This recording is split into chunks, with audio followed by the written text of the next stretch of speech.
What is up, you guys? Welcome back to another one. If you are new to the channel, I am Gold Pony. Behind me here, a Stangosaurus. And so today's video, I'm constantly getting asked, whether it be on Instagram or on YouTube, what is this part? Where did you get it? How much does it cost? For just about everything I have on Stangosaurus at this point. So wanted to make a video for you guys that encompassed all of that, putting what the part is and the price at the bottom of the screen, and then in the description box below there'll be specific links to where I got all of these parts from. So hopefully this helps some of you guys out. I'm happy to do it. Absolutely love the way Stangosaurus is turning out, and I do have plenty more modifications to come still, including 2 of them in my trunk that I'm going to show you guys in this video for the first time. We're going to do a little unboxing, if you will. We'll get to them. We'll get them installed one way or another eventually, but let's go ahead and start with the first couple mods that I've done to Stangosaurus, and we'll go from there. I'd say the first set of mods, and I put it this way because I got them together because I believe they should be purchased together. Wheels and tires, I got them with a combination, kind of a set from CJ Pony Parts, link in the description box. And again, I'll be putting the prices at the bottom of the screen along with that here, but again, CJ Pony Parts put the HRE FF04 wheels. Those are the wheels set up, and I got them. Part of the reason was because they look freaking good. Of course, I wanted to get black to go with the black theme that I was going for, but did you know they are also 10 pounds lighter than the Performance Pack Level 1 wheel setup? So 10 pounds, 10, 20, 30, 40 pounds overall just to start. So I thought that was pretty cool. As far as the tires go, here they are. They are Nitto NT555 G2 tires. So that is what I got currently rocking on Stangosaurus. So they were actually the ones that came with the set on CJ Pony Parts. So I actually like them so far. They got a decent amount of grip. Good street tire, not a drag radial, of course. You'd always have more grip if you wanted to go that route, but they are a very good street tire, so I would definitely recommend them, as well as the wheel setup. Out of all the modifications on this car, I'd probably get the most compliments, at least, on the wheels. HRE, well done. I would recommend both of those. Now, to go along with that, I of course got lowering springs as well. iBox Sport lines is what I have as far as the lowering setup goes, and I got these because at the time, at least, I don't know if they still are, but they had the most aggressive drop for the 2018-2019 Mustang GT. So 1.5 inches in the front, 1.3 inches in the back. They are not, or were not at least at the time, available for the MagneRide suspension. That was part of the reason I did not get it, because I wanted to go with a more aggressive drop. I thought it looks better, and honestly, even with those iBox Sport lines, even with a more aggressive drop, I still do not mind the ride quality. I think it's just fine. No regrets with the lowering springs either. So having said that, those are the first couple mods that I would recommend, that I personally went with. Next mod, actually, let's get into the performance and then we'll jump back into the exterior.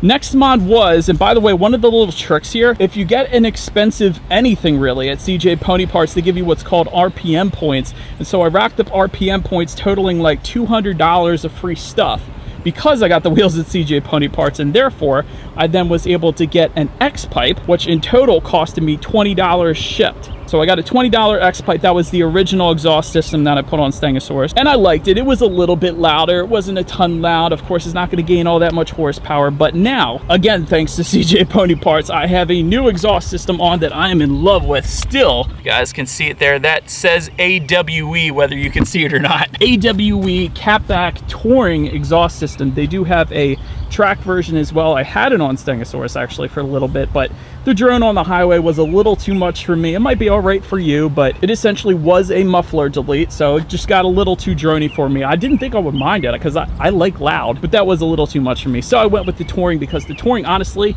is just as loud in my opinion, but it doesn't have the drone on the highway, so it is manageable at the same time. Another thing I like, there's a couple different exhaust tip options that you can get with the AWE catback exhaust system here. I got the black diamond tips, which is what these are called. There are silver tips available as well, but one thing I like about the black diamond tips here, if you guys can see, there is kind of like a coloration kind of thing going on, and it's slightly different on each exhaust tip. So you guys can kind of see it's like a purple, orangish, reddish hue there. Then when you go over to this side, it's kind of like a bluish, greenish, yellowish, I don't know, but it changes color slightly, so I thought that was pretty cool. So again, would definitely recommend the AWE Catback Touring exhaust system. So far, possibly my favorite mod to Stangosaurus. I absolutely love the sound. And there is some crackle as well, actually, when you downshift, as well as when you do a couple revs. And revs.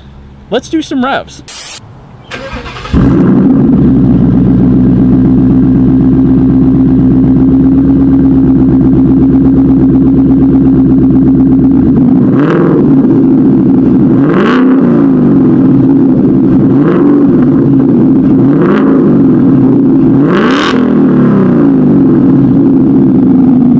right, so now continuing along the lines of performance, although there really isn't all too much going on under the hood right now, I did want to mention though, the JLT oil catch can. It was super easy to install. I did actually do a video on that installation, so feel free to check that out on the channel if you guys want. But that thing actually does wonders. It catches a ton of oil. I would open it up and show it to you guys right now, but this is hot as stink right now because I've been driving for quite a while, so I'm not going to do that at the moment, but trust me, it works. And now since I have the hood open here, I've gotten a lot of questions about this as well. Of course, I do have this Cervini Stalker hood. I'm going to show you guys the exterior in a second here, but this to go with it is the Ram air duct. And so essentially what this is going to do, as you guys can see this part right here, this is where it feeds the air into.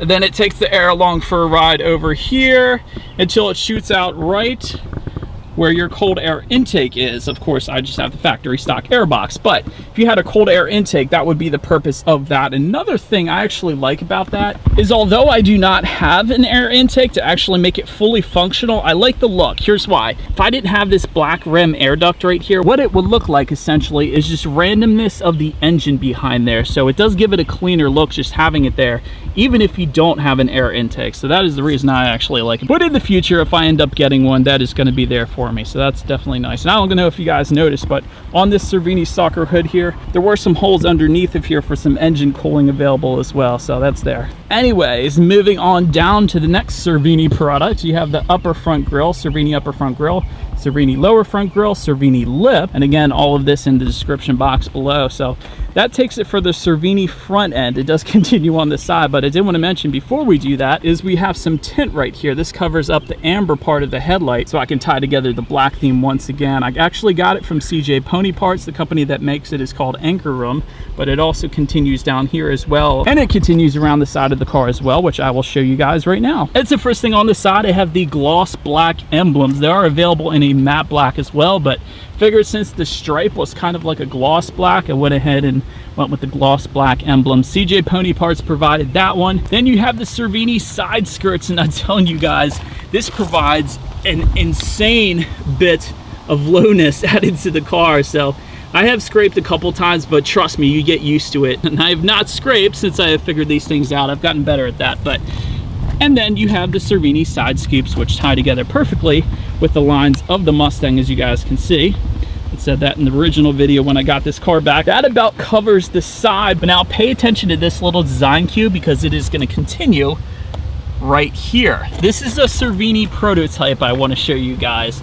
Everybody and their mother and their grandmother have been asking me about these things. So Cervini had told me it is 6 to 8 weeks for production from the time of Carlisle Ford Nationals. So that is when those are going to be available to the public. I have no idea how much they are going to be. I can't imagine they're going to be too expensive, but dang, do they look freaking good. It kind of encloses the exhaust tips in there, which I absolutely love. You find that on higher end cars like, I don't know, a McLaren or BMW X5 comes to mind. I don't know why, but the enclosed exhaust tips is so freaking cool. That is why I love that little part there. It actually almost looks like it just came from the factory like that. So well done, Cervini. And by the way, it is pronounced Cervini, so if I said Cervini, that was my fault. Anywho, I told you guys there would be more tint. Also tinted the bottom reverse light right there. Also tinted the tail lights. And as far as the light output goes, let me show you guys that real quick.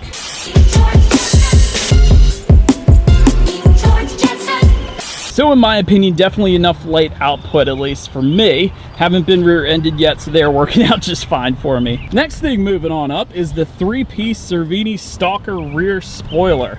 And of course, these black accents to go along with the Cervini side skirts and everything else. Another question I've been asked on this one is this rear spoiler is not drilled. I believe it is a 3M adhesive, a very seriously sticky tape essentially. But these are going absolutely nowhere. And so again, another modification I would definitely recommend. It definitely ties together, especially if you have other Cervini stuff already on your car. It ties together very well. Then lastly, the little last piece of tint I put on this is this little light right here. So that was actually clear before, and now it is tinted black, so it ties together the look once again. All right, so actually one more thing I forgot to mention to you guys is I previously made a video somewhere along the lines of I messed up modifying my Mustang GT or whatever. One thing I would definitely recommend, at least if you go with the iBox Sportline lowering springs, is go with some sort of set of camber adjustment kit. So what happens is when you lower it with a more aggressive drop, and this won't happen if you go with a more conservative drop, but with the iBox Sport lines, again, 1.5 inches up front, 1.3 in the back was actually fine. The front, when it lowered it, it tilted the wheels in slightly. So to fix that, you need some camber plates. And so what I ended up going with was the Steeda camber plates, which work fine now. They originally gave me a little bit of trouble with a very loud grinding noise, which I've heard some other people have had before. But I actually talked to Steeda about this on the phone, and what they had said was that that sound is actually normal. It does happen for a little bit until they kind of get broken in, so to speak, and then it goes away. And that was true. However, it did take around 2 months for it to go away, but then again, I don't drive all that much, but it did go away. It did correct the problem, so I am very happy now with him. All right, so now I'll give you guys a little glimpse into the future, some modifications that I have not yet installed, but do plan on installing. This one, I do plan on installing myself if I can pull it off. I think I probably can. Got some Ford Performance hood struts here, so I'll make a video about that when the time comes, so I can get rid of that ugly prop rod. Then we have a little surprise here. I'm actually going to unpack it, but it is some BMR suspension components. Big thanks to BMR Suspension and Xander 13. Actually won a little giveaway on Xander's channel, so be sure to check out Xander 13. But let's go ahead and unbox this. I haven't even opened it yet and see what this stuff looks like.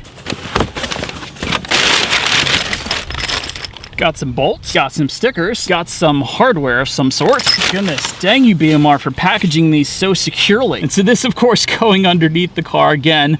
They do offer this, I believe, in red as well. I went with black because I have the whole black theme going on, but definitely heavy duty here. It looks very nice. And they provided instructions as well. Hooray! Hey, so there you go, you guys. Little glimpse into the future of what Stangosaurus holds. But if you guys do have any additional questions, feel free to put them in the comments section below. I'm happy to answer them. I do try to get all of them. But anyways, that is about it for this one, you guys. Thank you so much for watching. Be sure to like the video and subscribe. Feel free to follow me on social media at the bottom of the screen there, and I will see you guys in the next video.